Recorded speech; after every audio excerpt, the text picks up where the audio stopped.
우리 이 코비드 19 때문에 저희 아미와 동역하는 해외에 있는 우리 동역자들도 같이 이 시간에 영상으로 예배를 드릴 수 있어서 얼마나 기쁜지 모르겠어요.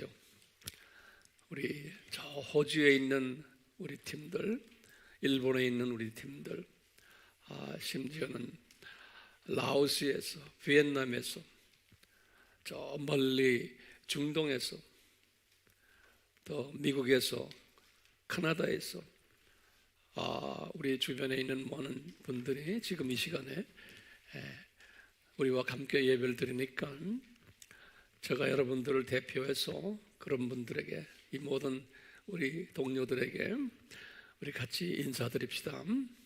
주 안에서 사랑합니다. 네, 아멘, 아멘. 오늘은 제가 그동안 좀 우리가 마음 무겁게 헤비하게 종말론 학설들을 쭉 공부해 왔는데 앞으로도 좀 더 하겠지만 중간에 좀 브레이크 타임을 가지려고 그래. 어떤 분들은 머리가 깨집니다 하는 분들도 분명히 있을 거예요. 근데 그런 깨지는 걸 경험하셔야 돼요. 깨져야지만 새로운 머리 구조를 주시거든요. 그래서 그동안 우리가 배운 모든 이런 것들을 우리 실생활에 한번 적용하는 시간을 가지려고 해요. 그 적용이 여러 분야에 있지만 오늘은 특히 상당히 중요한 부분을 우리가 한번 적용을 해보려고 그래요. 그래서 노트 정리를 잘 해주시길 바라요. 그래야지만 여러분들이 또 이제 또 가르칠 수 있으니까. 요새 유튜브를 보면은 우리 알다시피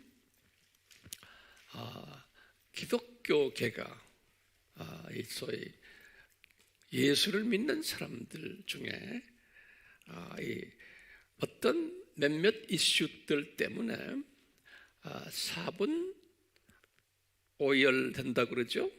이런 일들이 일어나고 있어요. 근데 이 유튜브라는 이 매체는 하나님의 자녀들만 보는 것이 아니고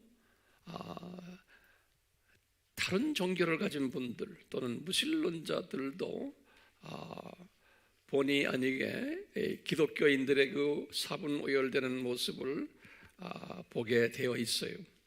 이 부분이 우리 모두를 안타깝게 만들어요. 근데 그것은 어떻게 할 수가 없어요. 그분들 손바닥에 다 있기 때문에. 우리가 지금 여러 이슈들이 있지만 오늘 제가 다루고 싶은 몇몇 이슈가 있어요. 그 이슈들이 어떤 것들인가 하면은 첫 번째는 이 광화문 이슈예요. 광화문 이슈. 또는 코비드 19에 관계되는 예배와의 관계되는 이슈예요. 영상 예배 또는 대면 예배, 비대면 예배에 관한 이슈들이 우리 기독교 교회에서 뜨겁게 지금 열을 올리고 있어요. 그 나머지 이슈들은 뭐 그냥 남북 간의 이슈들, 우리 기독교인들 간에 다른 생각들을 가지고 있는 분들이 많아요. 한미 동맹이니 또는 한중 관계니 또는 현 정권에 관한 이런 모든 그 이슈들을 이 웹사이트에서, 이 유튜브에서 특히 기독교인들끼리 서로 의견들 나누면서 어떤 분들은 뭐 감정까지 높여서 의견 보여주고 또 목회자들 사이에서도 그런 걸 가지고서 나름대로 열심히 설교하는 분들도 있고 그래요.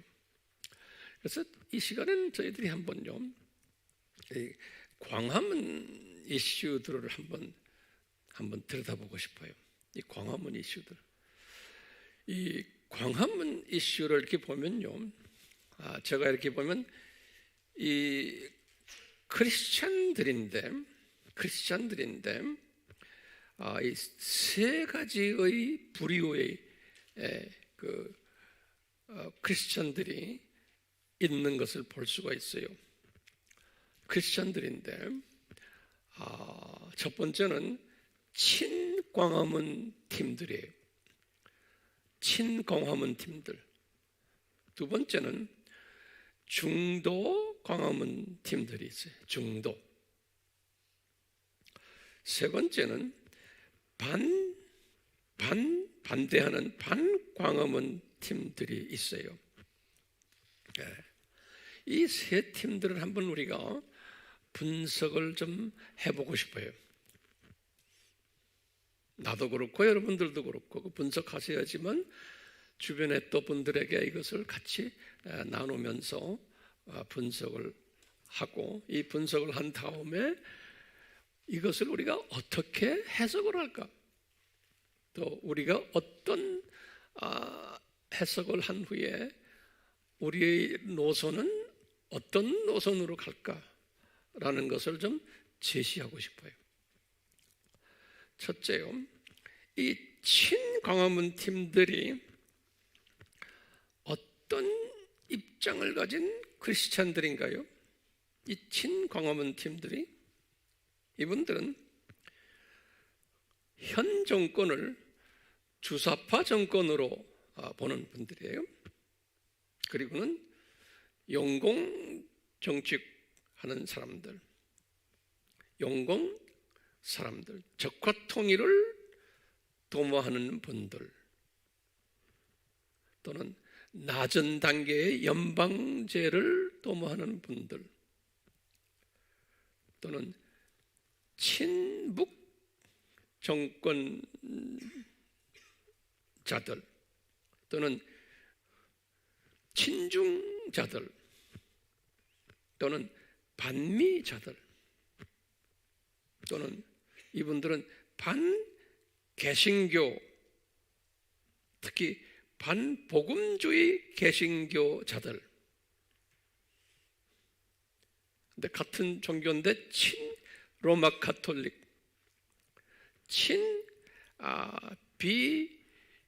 비복음주의 크리스천들, 또는 친불교,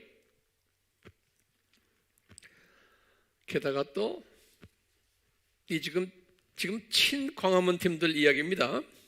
이 친광화문 팀들은 이 정권이 사회주의 정권이다라고 또 보고 있는 거예요. 사회주의 정권이다.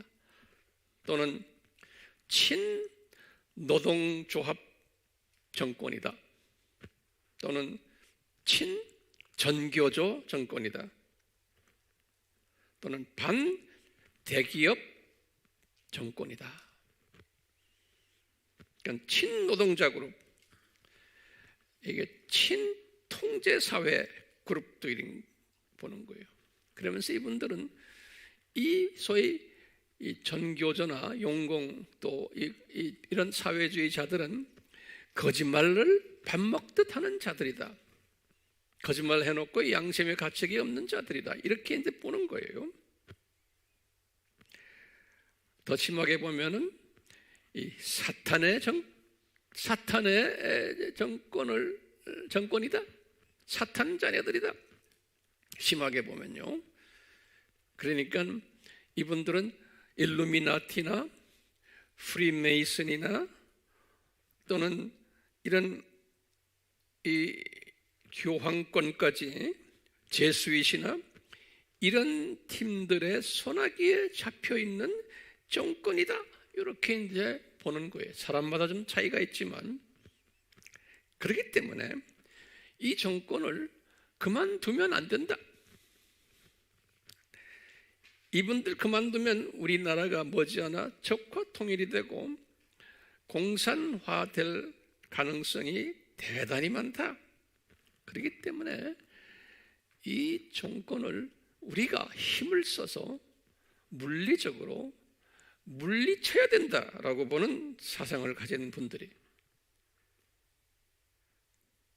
다는 아니지만 이런 사상을 가지고서, 그래서 거기서 이제 더 나아가서 이런 운동을 하려면은 지도자가 필요한데 이 지도자가 전 암흑의 목사님이다라고 보는 거예요.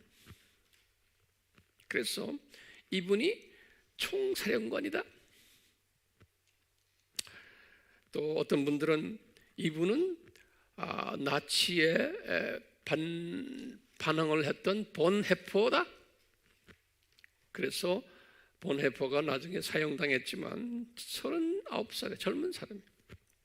또는 이분은 이 시대에 지금 전 목사님은 이 시대에 모세다라고 보는 분들도 있고, 또는 선지자다 이 시대에, 또는 어떤 분들은 이 시대의 주기철 목사님이다, 또는 손양원 목사님이다, 또는 이 시대의 이승만 같은 사람이다. 여러 가지로 표현들 해요. 이 웹에 보면요. 네. 그렇기 때문에 이 정권을 무너뜨리려면 이 지도자를 앞장 세워서 우리가 행동화해서 이 정권을 무너뜨리는데, 기독교가 주체가 됐지만 타종교 분들도 또는 무신론자들도 이 전 목사님을 모시고 우리가 나라를 살려야 된다라고 믿는 사람들이, 이 광화문 팀들이, 이게 정돈되었어요? 이렇게 보는 팀들이, 친광화문 팀들이 가지고 있는 국가 간 세계관, 가치관 또는 믿음관이라고 그럴까요? 또 한편 우리가 다른 팀을 좀 봐요. 이 중도 팀들을 좀 봐요. 중도 팀들. 이 중도 팀들은, 준비됐어요? 중도 팀들은 광화문 팀들의 입장을 동의해줘요. 당신들의 입장이 맞다, 나도 동의한다. 그렇지만 중도 팀들은 물리적으로 정권 무너뜨리는 일에는 동의하지 않는다라고 보는 그룹들이. 왜냐하면 이것은 비성서적이다라고 보는 거예요. 물리적으로 국가의 지도자를 또는 그 정권을 무너뜨리는 것은 비성서적이다라고 보는 거예요. 그러면 어떤 측면에서 비성서적인가라고 할 때 예수님을 보십시오 그러는 거예요. 예수님이 소위 로마 악한 황제들이 있었을 때 사역을 하셨는데, 예수님이 이 로마 정권에 대해서 물리적으로 무너뜨리다는 말씀 하신 적이 없다. 그리고 본인이 그런 삶을 살지 않았다라고 보는 거예요. 예수님이, 거기에 첫 번째 이유예요. 잘 따라오세요? 예. 두 번째 이유는 구약을 한번 봅시다. 구약은 구약 시대의 하나님의 백성들의, 이스라엘이 애굽이라는 나라에 핍박을 받았어요. 그럴 때마다 그 애굽의 왕들, 바로 왕이라죠. 왕들 여호와께서, 예수님께서 임명하셨다. 그래서 그렇게 악하게 노는 것도, 바로 왕의 마음을 완악하게 하신 것도 예수님이었다 그러는 거예요. 출애굽기 4장 21절에 예수님의 뜻을 이루시기 위해서 그걸 사용하신 것뿐이에요. 또 선지자들을 봐라. 이스라엘 사람들이 창조 목적에 위배했기 때문에 그 훈련을 시키시느라고 아수르라는 나라에 가서 어려움을 당하게 하신 것도 하나님의 여호와의 뜻이고 선지자들이, 구약의 선지자들이, 유명한 이사야, 예레미야 쭉 선지자들이 아수르 제국의 반정부 운동을 그런 거 하질 않았다. 그런 나라에 어려움을 당할 것을 예언을 했지. 그 나라가 우리를 괴롭게 할 때 우리가 반정부 하자라고 그렇게 예언한 예언자들이 없다는 거예요. 우리를 훈련시키기 위해서 하나님이 지금 그걸 쓰고 있는 것뿐이지. 똑같이 그랬어요. 바벨론 나라도 똑같은 거예요. 586년이죠. 주전. 바벨론도 하나님이 우리를, 하나님의 자녀들을 훈련시키기 위해서 느부갓네살이라는 왕을 세워가지고 하나님의 자녀들을 어렵게 만들었단다. 그래서 예레미야가 이런 말 했어요. 예레미야 43장 10절에, 이 성경 구절 제가 가끔 드리지만 예레미야 43장 10절에 느부갓네살은 여호와 하나님, 예수님이 그런 게 내 종이다 그러는 거예요. 내가 내 종이다, 내 사랑하는 종이다. 왜? 하나님의 자녀들을 훈련시키기 위해서 하나님이 부르신, 사용하시는 종이라는 거예요. 그랬지. 반바벨론 운동을 하라고 성서에선 되어 있지 않고 내 종이라는 거예요. 그뿐 아니라 고레스 왕도, 페르시아 왕이죠. 이사야서 45장 1절에 여호와께서 하신 말씀이, 이사야에게 하신 말씀이에요. 이사야야, 그 고레스 왕은 내가 기름 부은 내 사랑하는 내 종이다 그러는 거예요. 고레스 왕을. 이렇게 해서 예수님도 그랬고, 구약의 모든 사건들을 봐도 반정부 운동을 하지 말아라. 왜냐하면 그 왕들 악하지만 다 내가 세운 종들이다 라는 거예요. 역사의 주인 되시는 예수님의 말씀인 거예요. 그래서 신약에 와서 바울을 보면요, 바울은 네로왕 시대에서 사역했던 분이에요. 그래서 이 네로왕에 의해서 68년에 참수당한 바울이, 베드로도 마찬가지고, 베드로는 65년에 십자가에 거꾸로 매달렸어요. 누구에 의해서? 네로왕에 의해서. 그런데 바울의 그 가르침에 보면은 우리 항상 보죠. 로마서 13장 1절에서 3절을 딱 보면요, 바울이 로마에 있는 기독교인들에게 하시는 말씀이, 모든 권세는 하나님으로부터 나왔다는 거예요.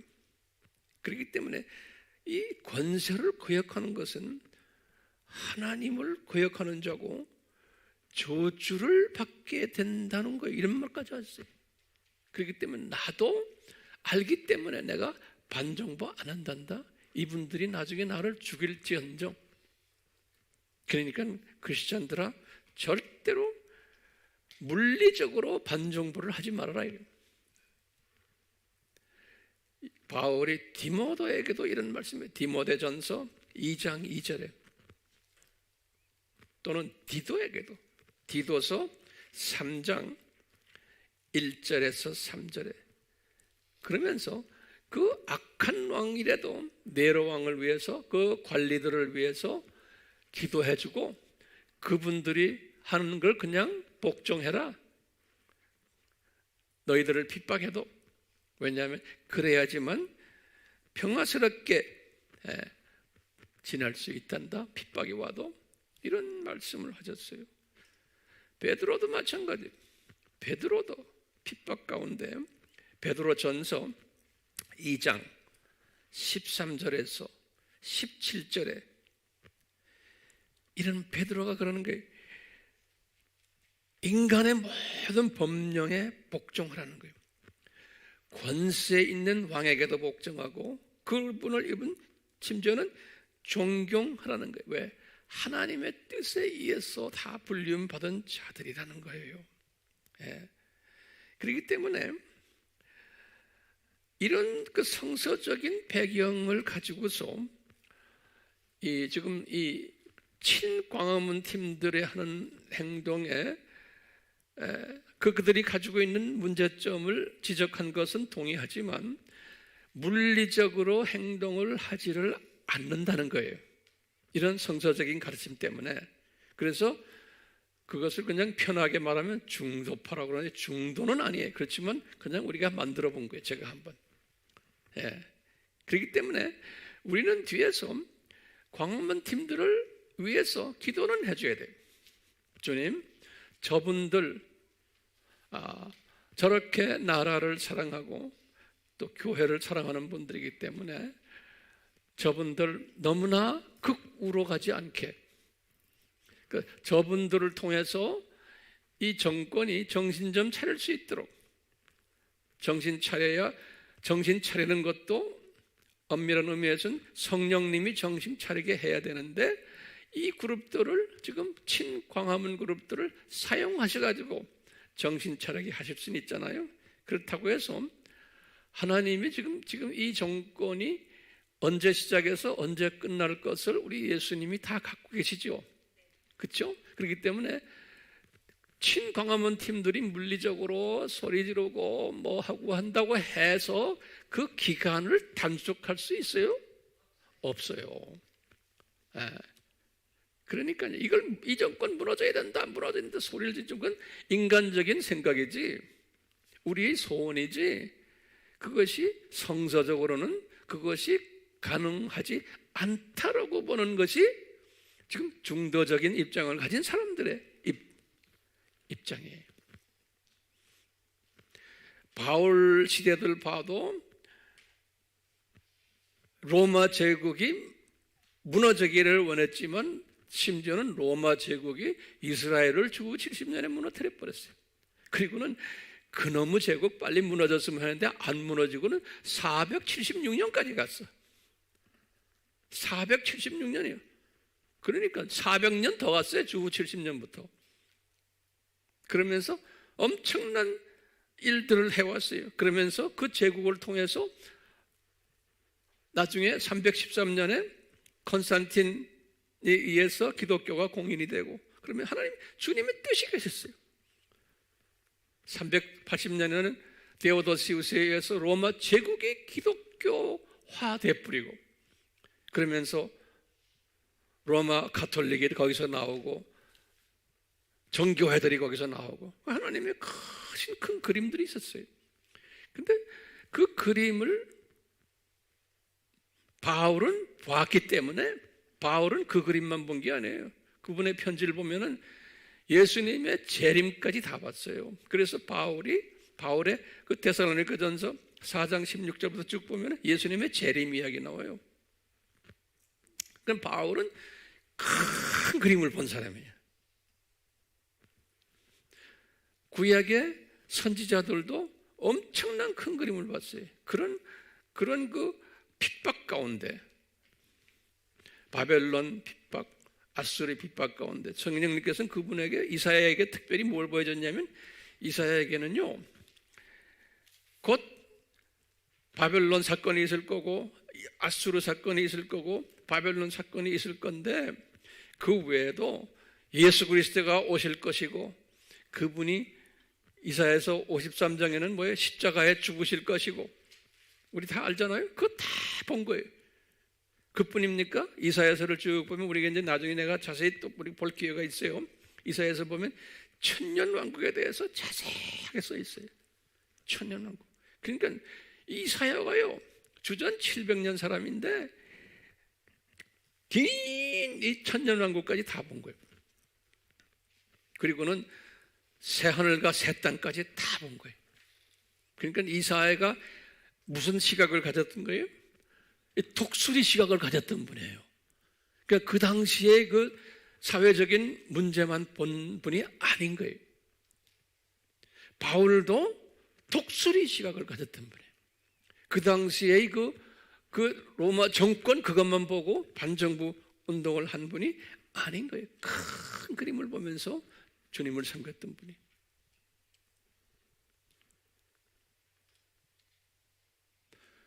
지금 우리도 그런 시각을 가지기 위해서 지금 오늘 이런 말씀을 제가 지금 나누는 거예요. 예? 예. 자, 광화문 팀을 볼 때 아까 보면 친광화문 팀, 그 다음에 지금 중도 팀들, 중도 팀들이 왜 중도 팀인가라는 것을 제가 성서적인 예를 들어서 말씀드렸어요. 저는 어떤 팀이겠어요? 저는 중도 팀이에요. 그렇다고 해서 친광화문 팀을 미워하는 게 아니에요. 그런 분들이 또 필요해요. 인간 역사 속에서 보면. 근데 그분들은 시각이 거기만 딱 가 있는 거예요. 지금 이 정권을 무너뜨려야 된다. 근데 주님의 은혜로 그런 레벨의 시각을 주신 거예요. 그러니까 그런 분들이 필요한 거예요. 그러니까 이 큰 시각을 가진 사람들은 그런 분들을 위해서 기도해주고, 그렇죠? 그래야 되는 거예요. 격려해주고 이런 게 필요한 거예요. 절대로 비난하면 안 되는 거예요. 얼마나 이뻐요. 내가 볼 때 이뻐요. 그 마음씨들이 얼마나 이뻐요. 그런 분들이 그런 이쁜 마음을 가지니까 이 정권이 겁을 내는 게 그런 사람들 겁내는 거예요. 우리 같은 중도팀들을 겁 안 내요. 우리를 우습게 알죠. 그렇지만 겁 집어먹는 거는 그분들을 향해서 겁을 집어먹는 거예요. 그러니까 지금 어디 들어가 버렸죠? 그분? 지금 무슨 감옥에 들어갔죠? 네. 자, 그러면 세 번째 그룹이 있어요. 광화문 그룹들 중에 광화문을 볼 때 반광화문 그룹들이, 기독교인 중에서 제가 지금 이야기하는 겁니다. 기독교인 중에 반광화문 그룹들이 있어요. 예. 이 그룹들은 어떤 그룹들일까요? 기독교인인데, 이분들은 기독교인이라는 것은 제가 항상 우리가 종말론을 볼 때 뭐냐면 무천년주의도 있고 역사적 전천년주의도 있고 또 뭐예요? 세대주의도 있는 사람들이 기독교인이라는 건. 지금 광화문 팀에도 이 세 그룹이 있고 지금 이 중도 팀도 이 세 그룹이 있고, 그렇죠? 그 다음에 지금 반광화문 팀도 보면 기독교인들이 이 세 그룹이 있어요. 이 세 그룹이요. 네. 이 세 그룹인데 이 사람들은 어떻게 생각하냐면 기독교를, 이 복음을 윤리, 도덕, 우선주의로 보는 분들이에요. 다시 말하면 복음주의자들인데도 인본주의적 시각으로 복음을 보고 교회를 보는 거예요. 그러니까 인간 책임 우선주의자들이에요. 이 말은 뭐냐면요, 전광훈 목사님이 기독교인이지만 이분 말하는 걸 보면 막말하고 도덕체 윤리 도덕 면에서 보면 별로야. 심하게 보면 저 사람 좀 영적으로 문제 있어까지 보는 사람들이에요. 그러니까요, 기독교를 그런 윤리적 차원에서, 도덕적 차원에서 인간이 됨됨이가 안 된다, 또 입이 거칠다, 행동이 거칠다, 심지어는 우리 전 목사님이 큰 실수를 했어요. 무슨 실수였냐? 하나님 너 죽어, 뭐 이런 식으로 말했다 그러죠. 예. 그것만 딱 잡아다가 말하면 그건 이단 중에 이단이요. 그렇죠? 그러니까 이 윤리적인 도덕적인 크리스천들은 이런 걸 딱 보고는 저 사람 이단이라는 거예요. 이단. 거기다가 이분이 한기총을 하면서 한기총이 뭐였냐면은 소위 이단이라고 말한 몇몇 팀들이 있는데 그 사람들을 한기총 회원으로 받아주고 한기총에 또 중요한 직책까지 줬어요. 예, 내가 볼 때는 글쎄 황 목사님 입장, 내가 볼 때는 이단이 아니에요. 이단이 아닌데 정치적인 뭐가 좀 있고 이해관계가 있어가지고 그 이단 감별사들이 이단으로 만든 사람들이에요. 예. 이런 사람들을 이제 전 목사님은 우리가 이 사람 살려야 되겠다 해서 살려줬는데, 그걸 살렸다고 또 막 반대하는 사람들이 있는 거예요. 그러니까 그러니까 이걸 뭐라고 하냐, 이단 옹호자다 이렇게 말하는 거예요. 예. 그 성서에는 이단 옹호자라는 말은 없지만 하여튼 그렇게 만들어 가지고 이 지금 반광화문 하는 사람들을 소위 지지 안 하는 거예요. 그리고는 이제 유튜브에 보면 그것 때문에 이 광화문 팀들을, 특히 전 목사님을 또 지지하는 또 목사님들 여기저기 유튜브에 많이 나오잖아요. 이런 사람들과 이제 부딪히는 거예요. 부딪히는 거. 이분이 막말을 하는 중에서 우리 문재인 대통령을 뭐 대통령이라는 말도 안 붙이고 뭐 나중엔 그냥 뭐 좀 듣기가 거북한 말까지도 막 하고 이러잖아요. 그러니까 어떻게 목사가 저렇게 비도덕적이고 윤리적인 언행을 할까라는 이런 이쪽 부분에 대단히 그 감수성이 있는 그룹들이 있어요.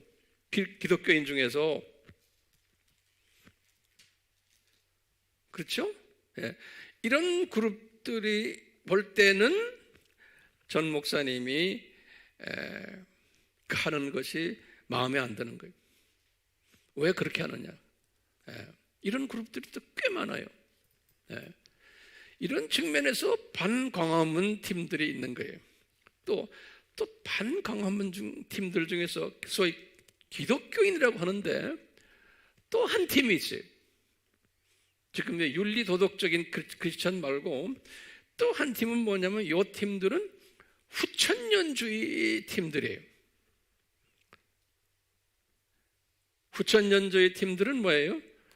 종교 다원주의 팀들이에요. WCC 팀들이에요.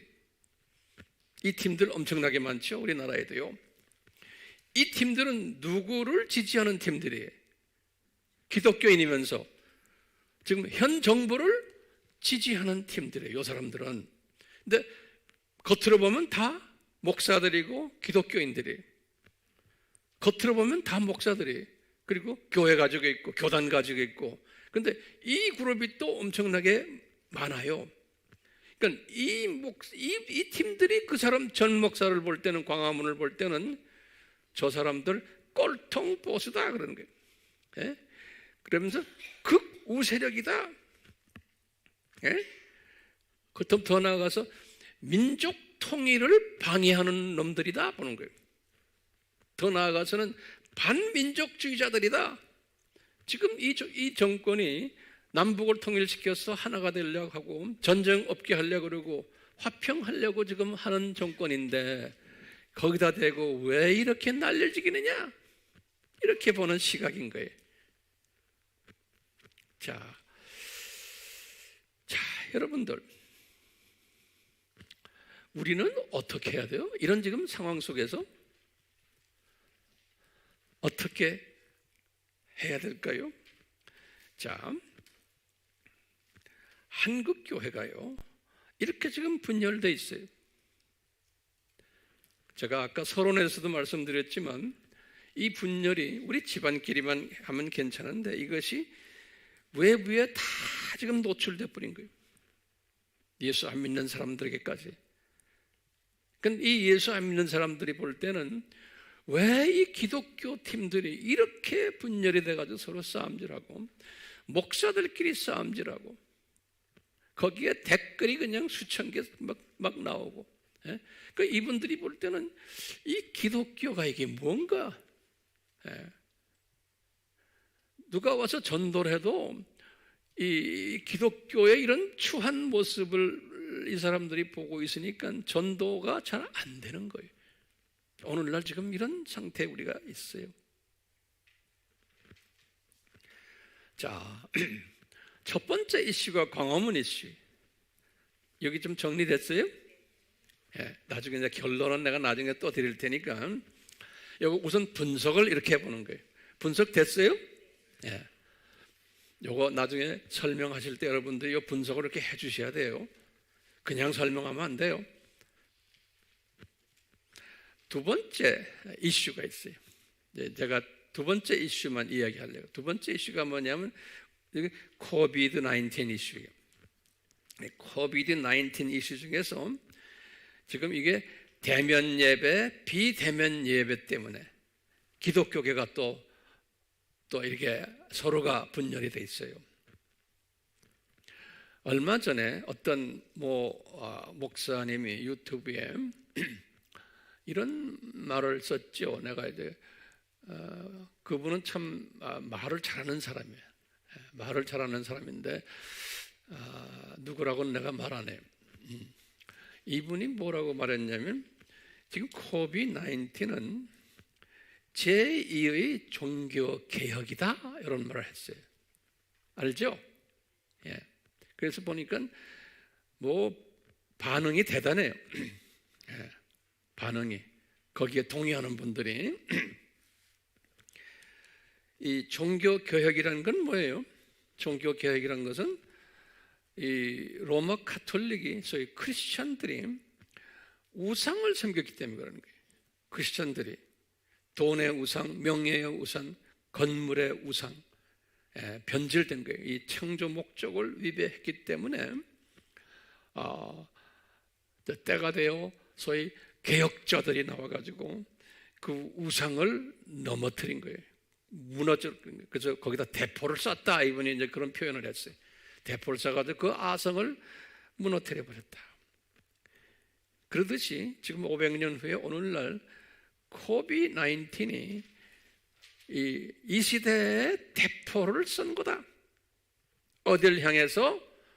오늘날 교회의 우상을 향해서. 그 좋은 지적이. 그러면서 이제 이런 말씀하셨어요. 그러면 오늘날 교회의 우상이 뭐냐? 교회 성장이에요. 대형 교회 만들고, 중형 교회 만들고, 건물 크게 짓고, 또 헌금 많이 걷어들이고, 11조 뭐 해라 해서 헌금 걷어들이고, 교회가 부자가 되고, 돈 사랑하는 목사들 교회가 돼버렸다는 거예요. 중형 교회도 그렇고 대형 교회도 그렇고. 그러니까 교회 성장 자체가 우상이라는 거예요. 그것은 많은 분들이 그런 말을 해왔었어요. 교회 성장 자체가. 왜냐하면 성장하면서 그 교회가 우상 섬기는 교회로 되어버리는 거예요. 네. 이런 측면에서 볼 때 이 비대면 예배가 그 우상을 깨버리는 지금 일들을 하고 있다는 거예요. 그래서 앞으로 이 비대면 예배가 이제 이게 하나의 정례화되면서 우리 하나님께서는 이 우상들을 무너뜨리지 않을까라고 보고 이미 이분에 의하면 이미 대포를 쏘셨다는 거예요. 오케이? 자, 거기에다 또 이제 이분 이야기는 아니지만 제가 거기에 또 있거나 또 많은 분들이 생각하는 게 있어요. 이렇게 우리나라의 교회들이 지금 어떻게 됐어요? 지금 교인들이 모이지를 않는 거예요. 모일 수가 없는 거예요. 그렇죠? 소수만 모이고 그러다 보니까 헌금도 줄어드는 거예요. 교인 등록은 되어 있지만 헌금도 줄어들고 여러 가지로 교회가 교회의 역할을 하지를 못하게 되고 또 웹에 보면은 요새는 그놈의 웹이 우리를 다 똑똑하게 만들어가지고 나도 봤는데 뭐가 있냐면 중형 교회들이 매물로 지금 나온 게 몇천 개래요. 매물이란 말 알죠? 경매로 나온 게. 왜냐하면 교회를 지으면서 은행에서 돈을 빌렸는데 교인들이 헌금을 내질 않으니까 은행에 이자를 내는데 버거워지고 이래서 할 수 없이 은행이 얼마나 무서운 곳이에요. 한 2달, 3달만 이자를 안 내면 그냥 와서 그냥 칼쿠리로 잡아 당기는 게 은행이거든요. 지금 그런 교회들이 많아서 지금 시장에 나와 있는 교회들이 엄청나게 많다는 거예요. 예, 그런 말 들었죠? 뭐 여러분들 손바닥에 다 있어요. 예. 근데 이렇게 되면은 이 자동적으로 우상들을 이제 욕심을 낸 거죠. 교회를 크게 짓는 것은 교인 많이 모이고 헌금 많이 걷고 또 나름대로 선교일도 많이 하고 하나님 일 많이 하기 위해서 좋은 의미에서는 그렇잖아요. 근데 이게 하나님이 때가 되어서 이것을 무너뜨린다는 거예요. 욕심을 너무 내가지고.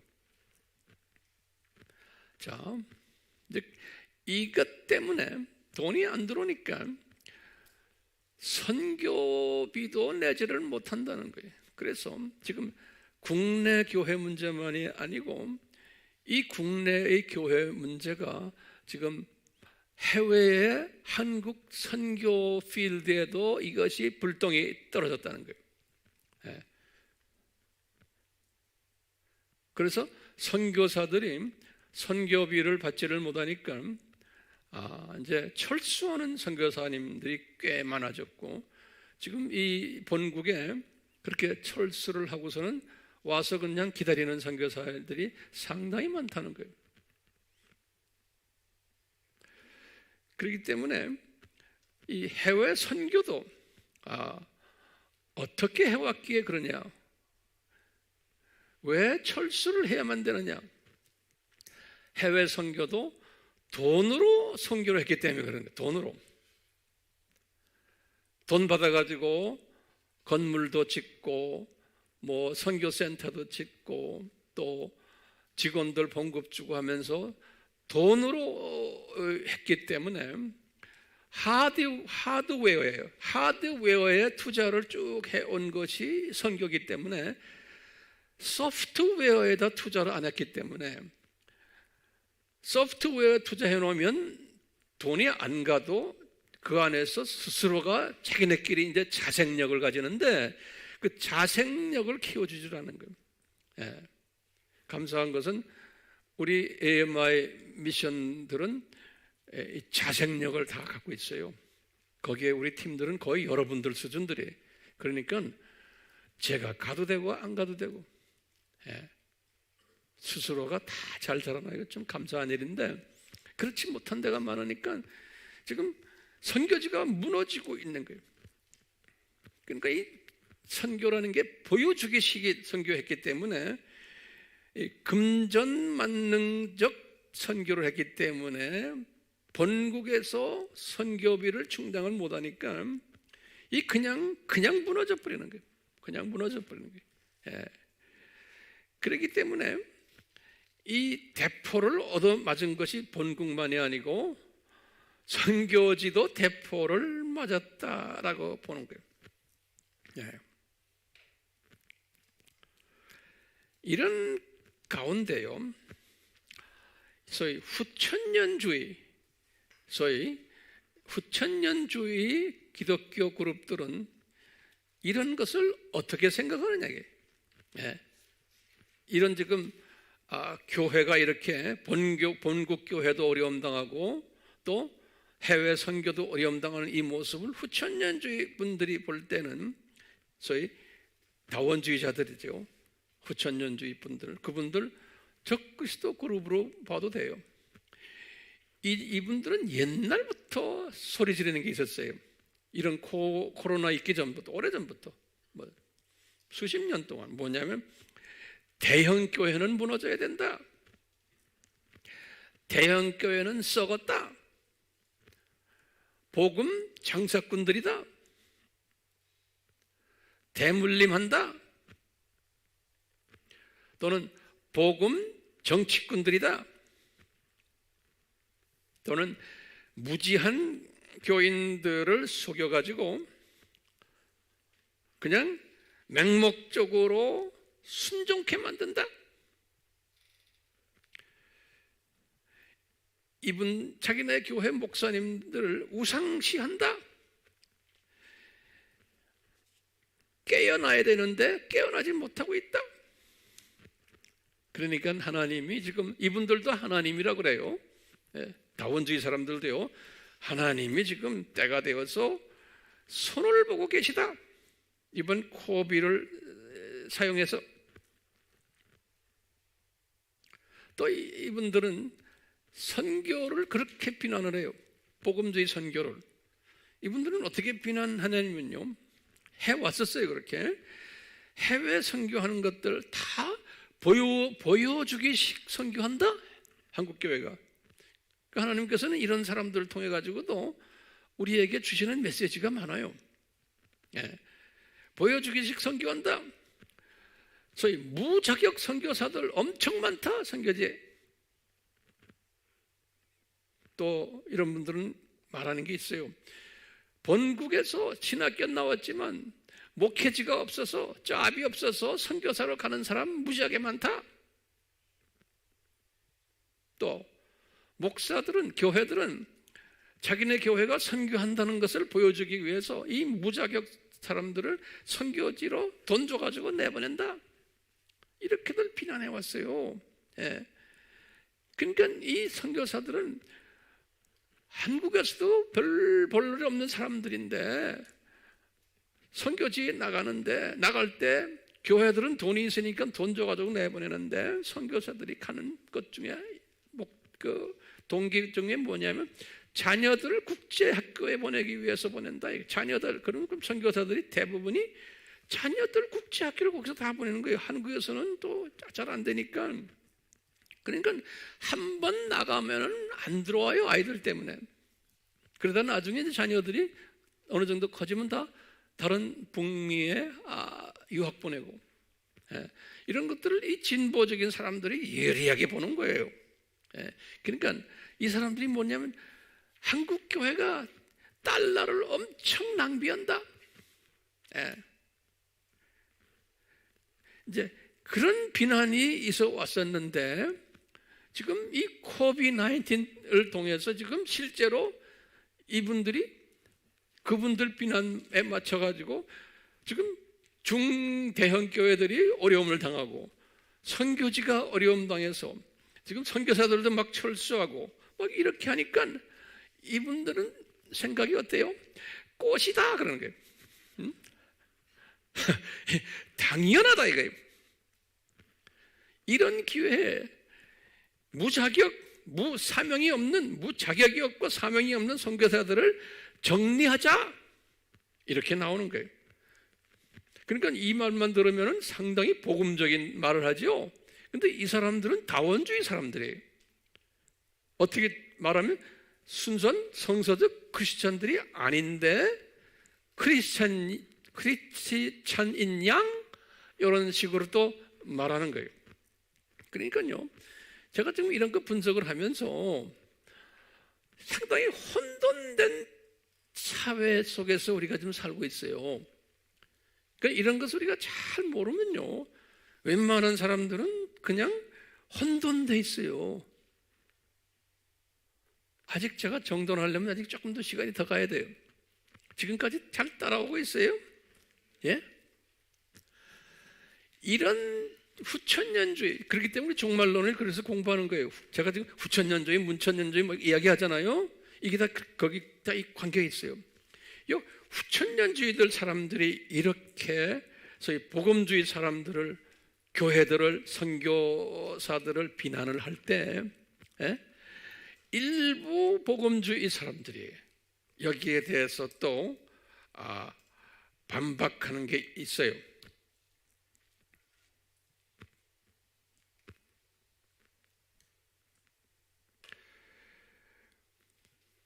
이 사람들은 또요, 이런 거예요.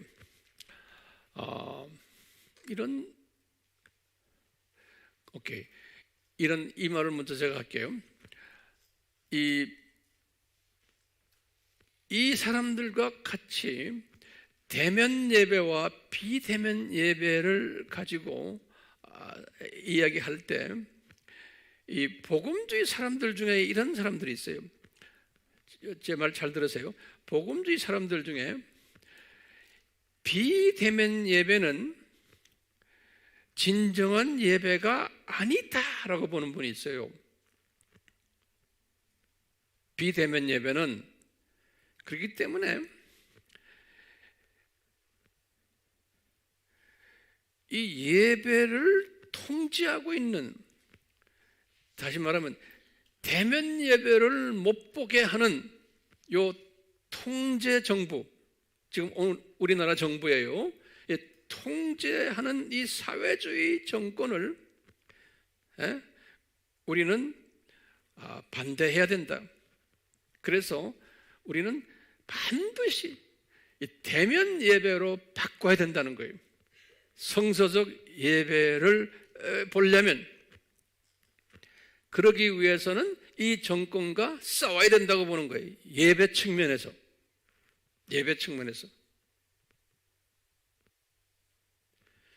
그렇기 때문에 우리는 최선을 다해서 이 예배를 회복하기 위해서는 대면 예배로 바꿔야 된다고 보는 거예요. 그래야지만 대형 교회나 중형 교회나 소형 교회가 살아난다는 거예요. 그리고는 이렇게 함으로써 선교지도 살아난다는 거예요. 왜? 대면 예배를 통해서 교인들이 다시 모이고 회복되니까 우리 선교지도 살려야 된다는 거예요.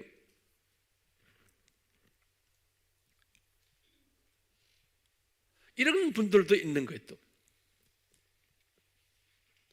또 그전에도 말했지만 아니다, 이제는 비대면 쪽으로 하나님이 이끄신다라고 보는 분들도 있고, 또 한쪽은 대면으로 다시 회복해야지만 된다고 또 믿는 분들도 있는 거예요.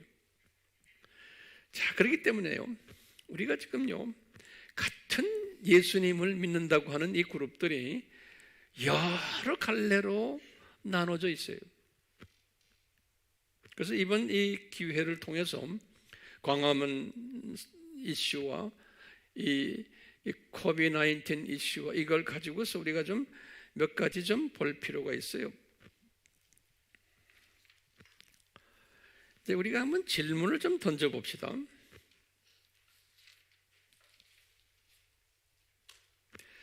같은 복음주의자들인데, 예컨대 이 말은 뭐예요? 무천년주의, 역사적 전천년주의, 그 다음에 세대주의, 같은 복음주의 종말론을 믿고 있는 사람들인데 이렇게 차이가 나는 거예요. 서로 차이가 나는 거예요. 그래서 서로 적대시하고 서로 이렇게 집안 싸움을 하고 있어요. 집안 싸움을. 자, 그러면 우리 질문이 있어요. 이 집안 싸움 때문에 전도의 길이 막히고 있어요. 이 집안 싸움 때문에. 자, 전도의 길이 막힌데, 그러면 우리 또 질문하는 거예요. 여러분들도 저도 이 질문 던져야 돼요. 전지하신 하나님이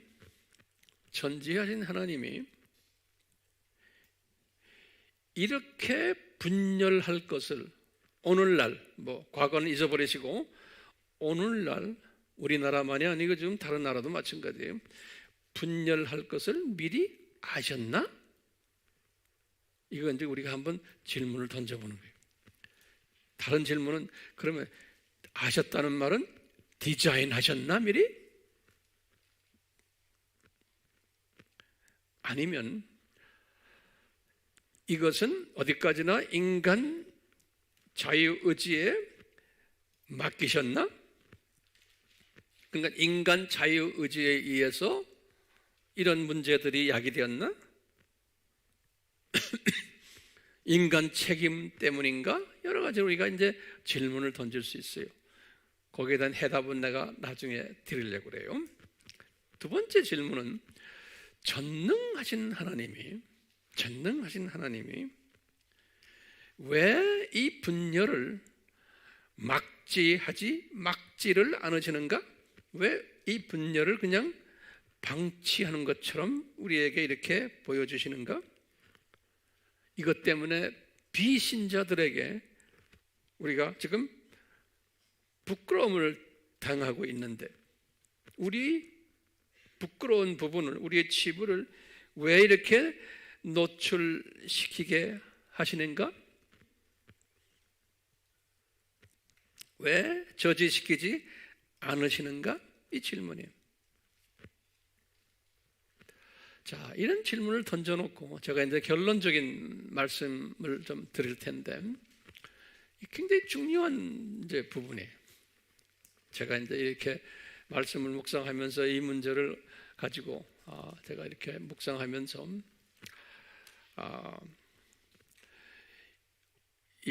우리 하나님의 자녀들은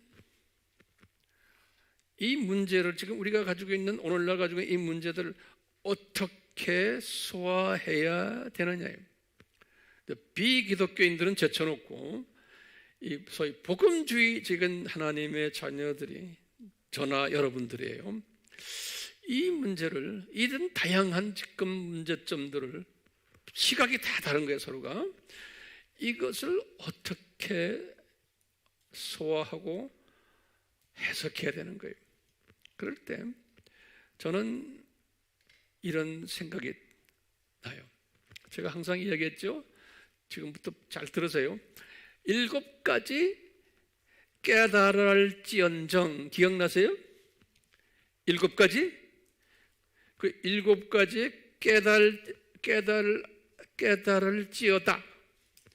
이 부분이 약하기 때문에 이런 분열들이 일어난다고 저는 보는 거예요. 이 부분이 기독교인들인데, 요 7가지 깨달을지언정이에요. 이 부분이 훈련되지 않았거나, 이 부분이 약하거나, 이 부분을 묵상하지 않거나 삶에 적용하지 않기 때문에, 다시 거꾸로 뒤집어서 말하면 이 부분을 다시 적용하고 묵상하고 적용하고 외우고 이렇게 하라고 이런 잡다한 그 다양 분열을 우리에게 보여주지 않나 보는 거예요. 자, 그러면 도대체 이 7개 다시 봐요. 정리를 잘 하셔야 돼요. 첫 번째가 뭐예요? 첫 번째 깨달을지언정 뭐예요? 하나님이 누구신가? 이 부분을 우리가 철저하게 알고 있어야 돼요. 이 하나님 하면 누구신가 할 때 제일 먼저 이야기하는 게 삼위일체, 기독교는 삼위일체 하나님이에요. 이 삼위일체 하나님 그냥 말로만 들었지만 이 삼위일체 하나님 속에서 이 삼위께서 하시는 역동적 관계를 우리가 잘 알고 있어야 돼요. 그걸 묵상하고 삶에 항상 적용해야 돼요. 이 삼위 하나님은 같은 동위, 동등하시지만 인격체가 달라요. 그래서 삼위라고 그러는 거예요. personality. Three persons in one God. 그러죠? person이라는 personality, 인격이라는 소리예요. 인격체가 서로 다르면서도 서로 동력 사역을 해요. 하나가 돼가지고 협동하시고 이 조화하시는 하나님이에요. 이 삼위 하나님은. 그렇기 때문에요, 하나님의 자녀들은 우리가 다 다양하게 창조되었지만 우리는요, 인종이 다르고 교단이 다르고 종말론이 다르고 성품이 다르고 하나님이 그걸 다 다양하게 만들어놨어요. 하나님의 자녀인데도 돼요. 나라가 다르고 인종이 다르고 언어가 다르고 다 다르게 해놨는데 이 교리가 다르고 교단이 다르고 종말론도 다르고 다 다르게 해놨잖아요. 그러면서 우리가 삼위 하나님을 딱 보는 게 이렇게 다르면서 이것을 잘 협동하고 조화하고 이 다양 속에서 하모나이즈 하는 거예요. 이 삼위 하나님이 그런 분이거든요. 다양 속에서 하모나이즈를 하는 그분이 우리 삼위 하나님이세요. 이것을 깨달을 때는 우리가 지금 일어나는 광화문 사건들, 지금 이 코비 사건들, 이것 때문에 교회 안에서 다양하게 뭐 이런 말 저런 말 하잖아요. 이런 것은 다양한 건 당연히 있어야 되는 거예요. 제 말 이해하세요? 다양한 건 당연히 있어야 되지만 하나님이 사랑하는 사람은 어떤 사람이에요? 이 다양한 걸 다 알고 있으면서 이것을, 그러니까 이건 지금 중요한 게 예수 안에서예요. 예수 안에서 다양한 사람들이에요. 그럼 종말론이 어느 종말론이? 무천년, 역사적 전천년, 세대주의. 후천년은 아니에요. 예수 안에서 다양한 거예요. 의견들이 달라요. 보는 시각이. 그것을 그대로 인정해주고 당연히 다르구나 라는 것을 인정해줘야 되는 거예요. 인정하는데 그것만 해주면 안 돼요. 하모나이즈를 해주는 사람이에요. 하모나이즈. 그러니까요, 이 다른 것을 알면서 하모나이즈 하는 사람이에요. 그게 예수 안에서 일치된 사람들이에요. 피스메이커예요. 그래서 예수님께서 우리 잘 아는 성만찬 끝나시고 아버지에게 기도하시는 장면 있죠? 그거 좀 잘 적어 놓으세요. 요한복음 17장 11절에 요한복음 17장 11절에 예수님께서 아버지에게 기도하시는 장면, 이 유명한 말이에요. 아버지와 나와 서로 인격이 다르지만 우리가 서로 하나가 되고 서로 사랑하지 않습니까? 그렇듯이 지금 이 제자들, 지금 이 성만찬 끝난 그 당시에 11제자죠. 이 제자들도 서로 하나 되게 하시옵소서 그러는 거예요. 그런데 보세요. 이분들이 예수 안에서 하나가 된 것 같지만 겉으로 볼 때는 하나가 아니었어요. 왜냐하면 배경이 다르고 성격이 다르고 나중에 이 제자들 한 분 한 분이 나가서 다 자기네 교단들 만들었어요. 그리고 이분들의 후손들이 자기네 교단 만들고 교리를 좀 바꾸고 이러다 보니까 종말론도 나중에 다 다양하게 만들어 놓고 전능하신 하나님이, 전지하신 하나님이 안에서 이걸 다 했어요. 그러니까요, 이 다양한 것은 성서적이고 하나님의 뜻이에요. 12 제자들도 예수 안에서 다 다양했어요. 12 제자들도. 그런 의미에서의 다양하면서 예수 안에서 하나가 된 거예요. 예수님이 기도하시기 그 기도에 이 하나가 돼. 예수님이 말하는 하나가 된다는 건 12 제자가 하나가 되고 전부가 교단도 하나 만들고 이게 아니에요. 그러니까 우리도 서로가, 우리 교인들도 마찬가지로 다 달라요. 같은 메시지를 받아도 생각하는 게 다르고 해석이 다르고 표현이 달라요. 그렇지만 우리는 그것을 인정해주고는 서로 하나 되는 거예요. 예수 안에서. 자, 그러니까 첫째가 뭐예요? 뭘 알아야 돼요? 알지어다 하나님의 정체성을 알아야 돼요. 이런 하나님이란 걸 항상 묵상하세요. 오케이? 두 번째 묵상할 게 있죠. 우리 인간, 나의 정체성을 항상 묵상하셔야 돼요. 이걸 잘하는 사람 뭐냐면 나는 피조물이다. 저 형제도 피조물이고 저 자매도 피조물이다. 한계성을 가진 존재다. 그렇기 때문에 내가 온전한 존재가 아니라는 거예요. 이것을 항상 내가 알고 있는 것이 이게 온전하지 않다는 거예요.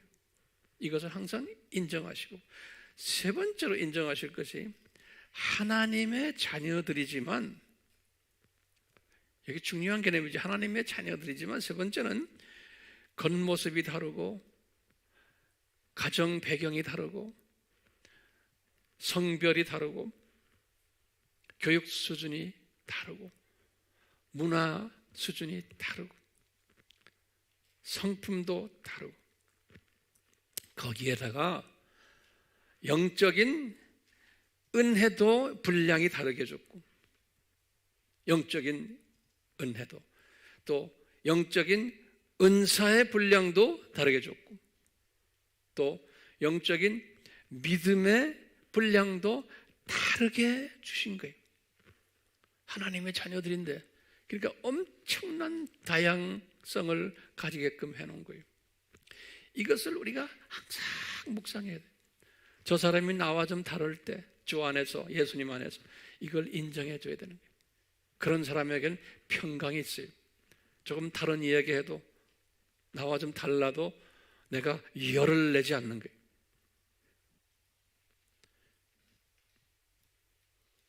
첫 번째 뭐였어요? 하나님의 정체성, 특히 삼위 하나님. 두 번째는 나의 정체성.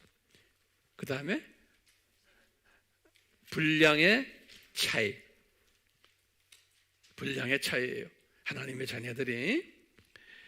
그렇기 때문에 네 번째는 이걸 전제로 해놓으면요, 내가 알고 있는 것이 그것만이 정답이 아니라는 걸 고백하게 돼요.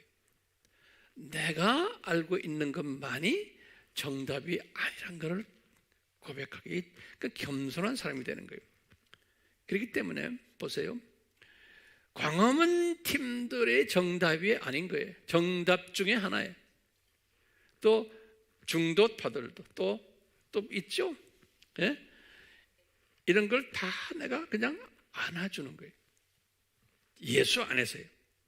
예. 그렇기 때문에요, 내가 알고 있는 것만이 정답이 아니고 내 지식이 절대적 지식이 아니라는 걸 고백하는 거예요. 내 지식이 다른 분에게도 정답이 있을 수 있다는 거예요. 내가 그러니까 다른 분을 통해서도 배워야 한다는 거예요. 그러니까 다른 분들의 의견도 귀를 기울이는 거예요. 그렇기 때문에 아까 보셨지만 예수 안에서 있는 사람들의 의견도 들어야 되지만 또는 예수 밖에 있는 사람들의 음성도 들어주는 거예요. 그게 지혜자예요. 그래서 그 예수 밖에 있는 사람들도 이렇게 막 하게끔 만들어 놓는 거예요. 예. 전능하신 하나님이 다 그렇게 허락하신 거예요. 그러니까 우리가 이 지혜를 가진 사람은 다 보는 거예요. 보고 분별력을 가지면서 배울 것은 배워야 되는 거예요. 그러니까 외골수가 안 되는 거예요. 지금 성령님께서 나나 여러분들에게 지금 외골수 되지 말아라고 그러는 거예요. 아멘이요? 야, 그 다음에 다섯 번째 깨달을지어다가 뭐였어요? 예수님 안에서 다른 입장을 가진 사람들, 다른 주장을 말하는 사람들, 예수님 안에서요, 다른 학설들을 가진 사람들에게도 정답이 있다는 것을 인정해야 되는 거예요. 내가 미처 깨닫지 못한 것을 그분들을 통해서 숨겨진 하나님의 정답을 나에게 가르쳐 줄 수 있다는 것을 깨달아야 되는 거예요.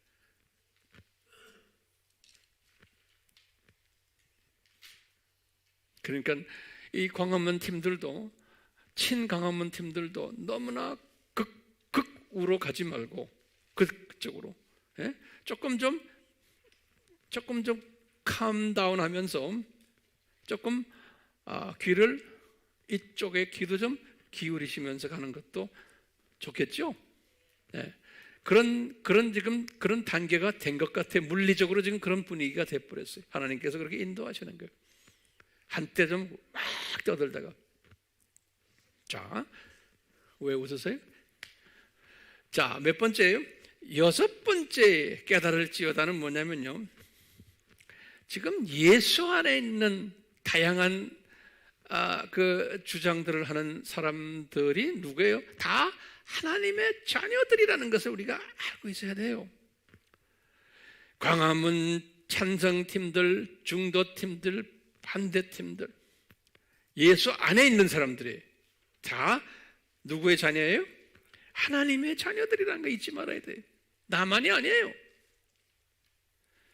지금 코비드 19 가지고 대면 비대면 가지고 서로 하잖아요. 예수 안에서 다 하나님의 자녀들이라는 것을 잊지 말아야 되는 거예요. 마지막 7번째는 우리가 하나님의 자녀들이기 때문에 때가 되면 이 세상을 다 떠나요. 그래서 저 세상의 갈터인데 거기 가서 하나님의 자녀로, 한 형제로, 한 시민으로 영원히 창조 목적 파트너로서 삼위 하나님께 예배드리고 경배드리고 영광 드리는 이런 존재라는 것을 항상 잊지 말아야 돼요.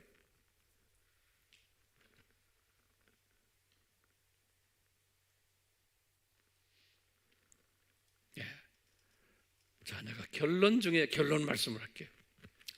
이제는 이 결론이 굉장히 중요한 결론이고 이 부분을 우리가 잘 깨달아야 돼요. 자, 뭐냐면요, 이 7가지 지금 이 깨달을지어다, 이것은 우리가 평생 그 순서대로 암기해야 돼요. 묵상해야 돼요. 그리고 우리 삶에 순종해야 돼요. 적용해야 돼요. 순종하고 적용하는데 이것이 뭐냐면 넓은 의미에서의, 내가 볼 때는 율법이에요. 넓은 의미에서의 율법이. 그래서 오늘 본문 말씀이 이제 여호와 하나님이, 예수님께서 모세를 통해 가지고 여호수아에게 말씀하시는 거예요. 여호수아가 이제 가나안 땅을 정복해서 영적 군사 사령관으로서 그분에게 가르쳐 주는 거예요. 여호수아야, 지금 예수님이 이렇게 말씀하신다. 너는 오직 마음을 강하게 하고 겁내지 말아라. 담대히 해가지고 모세가 내게 명한 이 율법을 잘 지키고 행해라는 것. 다시 말하면 이 7가지 이 큰 율법을, 이 넓은 의미의 율법이, 이 부분을 잘 지켜라네. 그러면서 그러는 거예요. 그 다음에 중요한 말이 있어요. 좌로나 우로나 치우치지 말아라는 거예요. 지금 오늘 이 문제도, 지금 모든 이 광화문 문제, 코비 문제, 이게요, 이 우로 너무나 치우치거나 좌로 너무 치우치면은 이게 안 된다는 거예요. 왜 안 되는지 제가 좀 이따 설명할 거예요. 그렇기 때문에 이 좌로나 우로 치우칠 확률은 우리 인간들에게는 상당히 많아요. 왜냐하면 우리 인간의 본성이 내가 좋아하면 내 좋아하는 쪽만 집중해서 보게 돼 있고 그쪽만 주장하게 돼 있고 반대편을 비평하거나 미워하게 돼 있어요. 우리 인간이. 그렇기 때문에 어떻게 하면 이 좌로나 우로나 치우치지 않을까요? 요 7가지 깨달을 진저를 항상 묵상하고 내 삶에 적용하는 사람이에요. 이걸 적용할 때 광화문 이 사건을 우리가 중도적인 입장에서 이렇게 볼 수가 있는 거예요. 그러면서 뭐 하느냐? 극우로 간 사람들을 잘 도닥거려주고 또 좌로 간 사람들을 잘 도닥거려주고 미워하면 안 돼. 그분들을 잘 가이드해주고 기도해주고 엔커리지 해주면서 생각을 조금이라도 이 센터로, 가운데로 오도록 도와주는 거예요. 내가 도와준다고 해서 올 사람들이 많지가 않지만, 그렇지만 그걸 노력하는 사람이에요. 그렇기 때문에요, 이 역사는요, 지금 오늘날 이 역사는 어떤 역사예요? 예수님의 재림을 향해서 가는 역사예요. 오늘날 우리 역사가요. 요거 잊지 마세요. 이 역사가 지금 이런 상황 속에서 역사는 흘러가는 거예요. 전진해 가는데, 역사에 기독교 안에서, 이 예수 안에서 두 바꾸가 있는 거예요. 이 두 바꾸가 돌아가면서 지금 이 역사를 진행하고 있어요. 두 바꾸가 양바퀴예요. 이 양바퀴가 한쪽이, 오른쪽 바퀴가 너무나 빨리 돌아가거나 왼쪽 바퀴가 기름이 없어도 잘 안 돌거나 하면 갈 수 있어요? 가긴 가는데 방향이 어떻게 돼가요? 방향이 삐뚤어 가는 거예요. 그리고 하나님이 원하는 방향으로 못 가는 거예요. 그렇기 때문에 이 두 바퀴가 균형을 맞춰가면서 지금 이 재림을 향한 이 역사로 가기 위해서는, 이게 스무트하게 잘 가게 하기 위해서는 이 두 바퀴를 균형을 잘 맞춰줘야 되는 거예요. 균형을 맞춰주질 않으면은, 그 균형을 맞춘다는 말이 뭐냐면, 일곱 가지의 깨달을지언정을 깨닫게 만들어주고 그것을 삶에 대입하도록 이끌어주는 거예요. 이쪽 팀들에게도 또 이쪽 팀들에게도 니네들 하는 것이 정답일 수도 있고 아닐 수 있다. 너희들도 마찬가지다. 응? 자, 이렇게 해주는 거예요. 똑같이 이게 새가 말이죠. 우리는 독수리라고 그러잖아요. 독수리 날개가 보면, 날개도 양날개가 있어요. 다 양날개.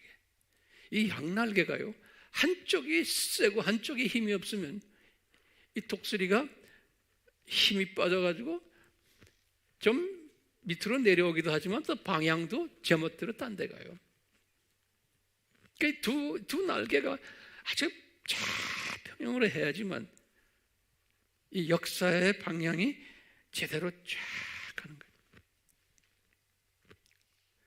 그러니까 우리는요, 이 크리스찬들이 이 흑백 논리에, 다시 말하면 이분법적 나누기, 그러한 논리가 강해요. 민족마다 다르지만 특히 우리 민족은 그래요. 이분법적이, 크리스찬들인데도 흑백 논리가 강해요. 그렇기 때문에 흑백 논리가 강하다는 것은 이 바꾸가 한쪽이 강하고 한쪽이 약한 바꾸, 날개가 한쪽이 세고 한쪽이 약한 거는 마찬가지예요. 그렇기 때문에 이게 제대로 가거나 제대로 날아가지를 못하는, 한쪽이 너무 강하면 날개가 이러니까 이게 뱅뱅 돌아요. 가지를 못하고. 바꾸도 그렇죠. 뺑뺑뺑 도는 거예요. 발전이 안 되는, 역사의 흐름 속에 역행을 하는. 그렇기 때문에요, 과거의 인간 역사를 보면은, 7,000년 역사를 보면은 이런 상황 속에서 항상 보면 이 두 바퀴를, 두 날개를 조정하는 그러한 사람이 항상 있었어요. 항상 있어 왔어요.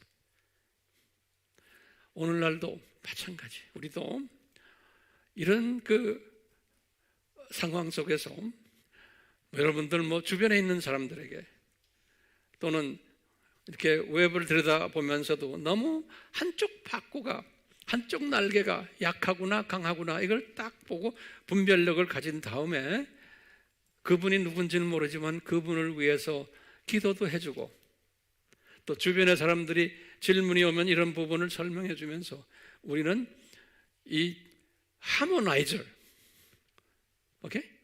피스메이커, 이 피스메이커로 하는 사람은 하나님의 아들이 된다고 그랬잖아요. 그뿐 아니에요. 이 역사를, 지금 주님의 재림의 재림을 향해서 가는 이 역사를 아주 멋있게 끌고 갈 수 있는 거예요.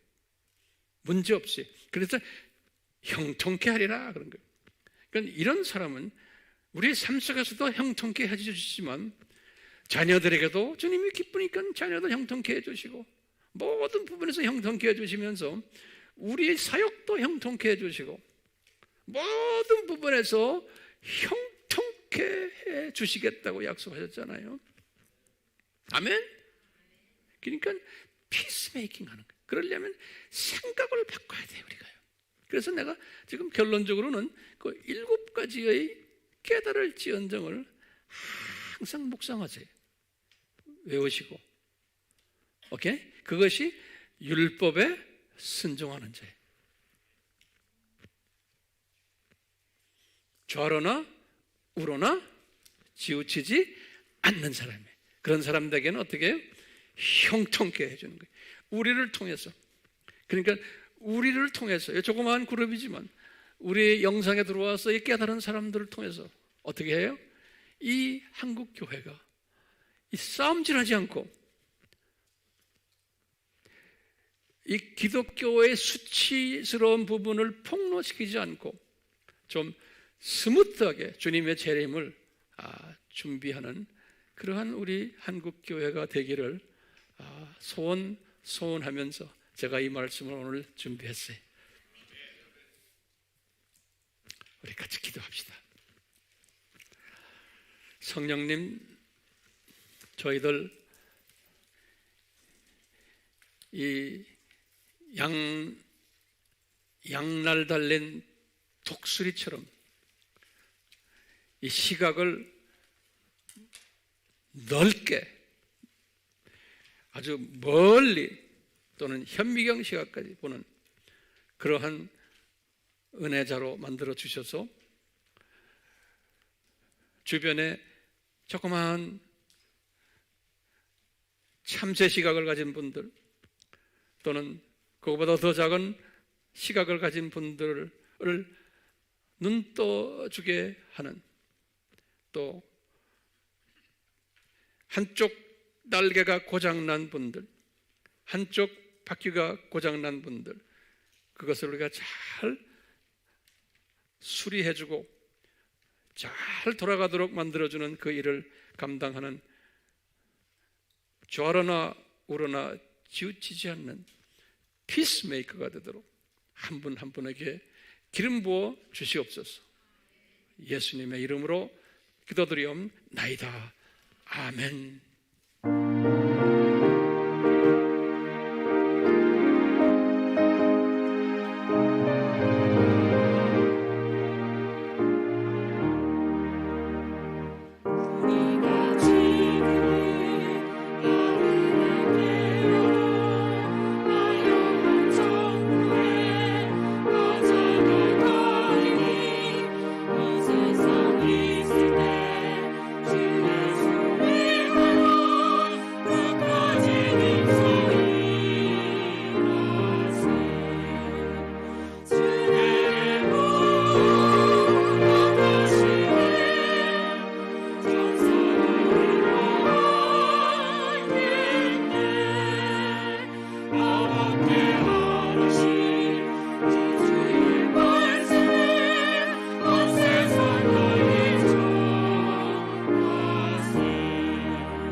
우리가 지금 이렇게 고백하는 것처럼 열심히 이 혼돈된 주님의 백성들을 잘 인도하는 등불의 역할, 햇빛의 역할 감당할 수 있도록 우리에게 용기를 주시되 두렵지 않게 해주시고 여호수아에게 주신 것처럼 좌로나 우로나 치우치지 않고 항상 정도를 가는 그러한 지혜를 주시고 능력을 주시고 또 항상 말씀으로 재확인시켜 주시기를 간절히 소원합니다. 지금 이 시간은 우리 예수 그리스도의 무한하신 은혜가 항상 우리에게 있기를 바라며 그 은혜의 분량도 날로 날로 넘쳐나기를 바라며 하나님 아버지의 사랑하심도 날로 날로 더 커지는 것을 경험하기를 바라며 성령님의 증가되는 날로 날로 더 깊어지는 날로 날로 더 넓어지고 높아지는 역사하심이 우리의 삶 속에서 있기를 예수님의 이름으로 축원하옵나이다. 아멘.